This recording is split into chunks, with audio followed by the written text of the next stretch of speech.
बंद कमरा 302, हॉस्टल का सबसे डरावना कमरा। हॉस्टल की डरावनी दास्तान रवि ने कभी भूत प्रेत की कहानियों पर यकीन नहीं किया था। जब उसे शहर के सबसे पुराने कॉलेज के हॉस्टल में मरा 300 दोस्त मिला तो उसने इसे अपनी खुशकिस्मती समझा। हॉस्टल में कई लड़कों ने उसे इस कमरे के बारे में अजीब अजीब बातें बताईं। कुछ कहते वहां किसी की रूह बसती है, तो कुछ कहते वहां रात को कोई सरकता हुआ दिखता है। लेकिन रवि को इन सब बातों पर हंसी आई। उसने सोचा भला ऐसा भी कोई कमरा हो सकता है, लेकिन उसे क्या पता था कि यह कमरा उसकी सबसे बड़ी गलती बनने वाला था। पहला दिन अजीब हरकतें शुरू होती हैं। रवि ने अपना सामान जमाया और रात को सोने की तैयारी करने लगा। बाहर बारिश हो रही थी, जिससे माहौल और भी अजीब हो गया था। जैसे ही वह बिस्तर पर लेटा, उसे लगा कि किसी ने उसके कान के पास कुछ फुसफुसाया। रवि, निकल जा। वह झटके से उठ बैठा। उसकी आंखें अंधेरे में घूरने लगी। टॉर्च जलाकर देखा, लेकिन कमरे में कोई नहीं था। शायद मैंने गलत सुना होगा, रवि खुद को समझाने लगा।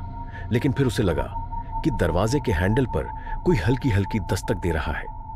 खट खट खट। जब रवि ने दरवाजा खोला, बाहर कोई नहीं था, बस अंधेरे गलियारे से ठंडी हवा अंदर आई।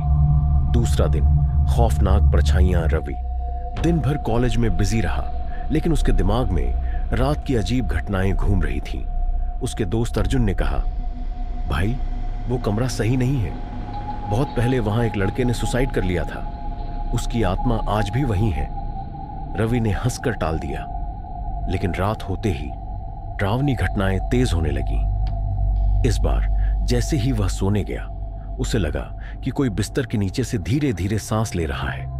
हूं हूं। उसका दिल तेजी से धड़कने लगा।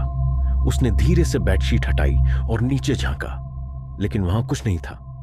रवि ने जब करवट बदली और सामने दीवार पर देखा, तो कहां से वहां एक परछाई दिखी, लेकिन यह परछाई उसकी नहीं थी। तीसरी रात, कमरा अब बंद नहीं रहेगा। अब रवि को एहसास हो गया था कि इस कमरे में कुछ गड़बड़ है, लेकिन यह गड़बड़ अब खतरनाक होने वाली थी। रात के करीब 2:45 पर अचानक कमरे का दरवाजा खुद ब खुद खुल गया।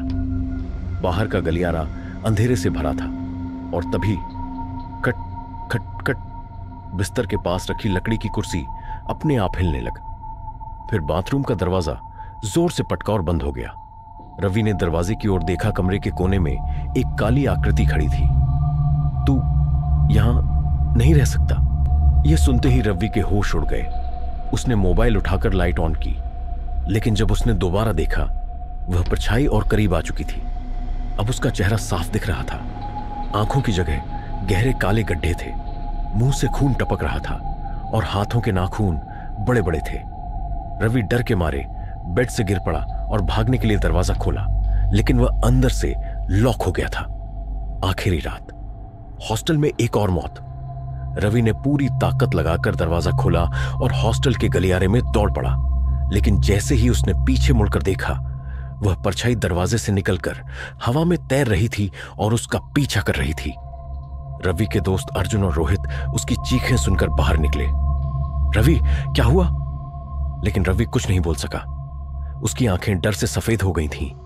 उसके होंठ कांप रहे थे।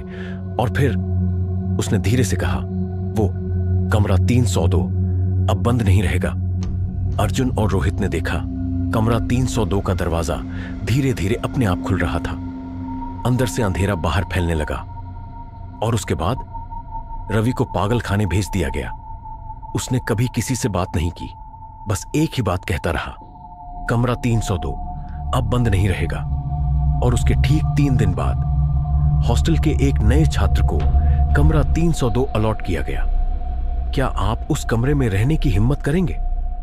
क्या तुम इतनी हिम्मत रखते हो कि इस कमरा 302 में आकर इसे खुद देख सको? अगर हां, तो सब्सक्राइब करो, वरना यह भूत तुम्हें भी ढूंढ लेगा।